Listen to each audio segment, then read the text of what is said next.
So right now, construction crews are in the middle of turning the Thompson Center in the Loop into Google's new headquarters. But NBC5 Investigates has learned workers there are now being tested for lead exposure after lead paint was recently discovered inside the building. It's something we began looking into after a tip came into our newsroom. Investigative reporter Bennett Haeberle has the story.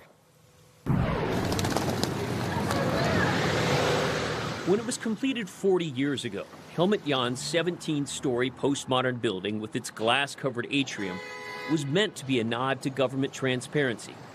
Home to state offices for decades, it will soon become the tech giant Google's new corporate headquarters in Chicago. Located above the main CTA hub, the Thompson Center was completed in 1985, 7 years after the federal government banned the use of toxic lead paint. Which raised questions when we learned construction crews here are now being blood tested for lead. A spokesman for the project manager, Clark Construction, confirms to NBC5 Investigates that lead-containing paint was discovered on steel structural elements in the building's atrium, and that they've hired a licensed contractor to remediate the area where lead paint was discovered. I work over at NBC5. We heard that they were doing lead abatement inside. We were just looking to talk to anybody if they knew something about it. This is the third day we've been out here trying to talk to workers about what's happened. Most of them we talked to have acknowledged they've heard about the lead abatement that's going on here, but many were afraid to go on camera out of fear that it may impact their job. On the previous days we visited the site, workers told us off camera that plastic sheeting was installed near the affected areas. 2 workers told us that Clark Construction held a meeting last month to inform workers about their ability to get their blood tested. But getting additional information about a building whose legacy involves honoring transparency has been somewhat challenging.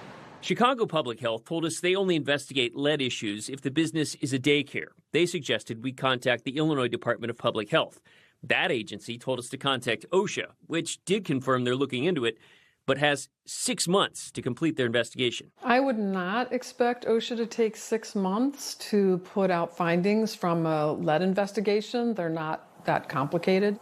Dr. Susan Buchanan is an expert in toxic substances in the workplace and an associate professor in environmental and occupational health at the University of Illinois, Chicago. If I'm somebody at home that sees this, or if I'm a worker down there, should I be concerned about exposure? Well, what we say in health toxicology is the dose makes the poison.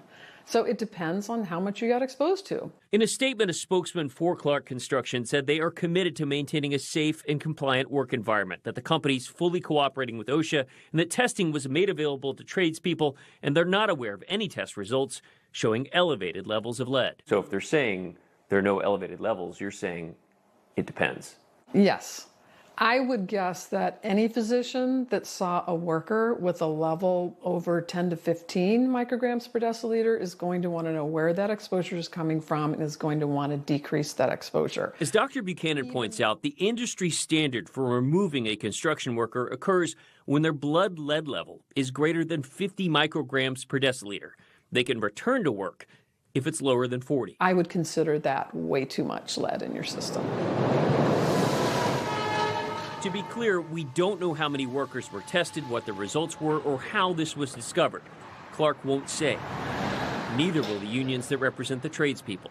But OSHA acknowledges that over the past 30 years, there's been extensive research that shows that adverse health effects can occur in adults with lower BLLs than previously recognized. If there's a suspicion that you might have been exposed to lead in the workplace, go to your doctor.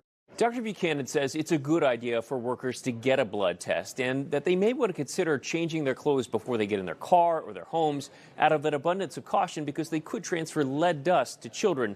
And that, of course, is a health concern.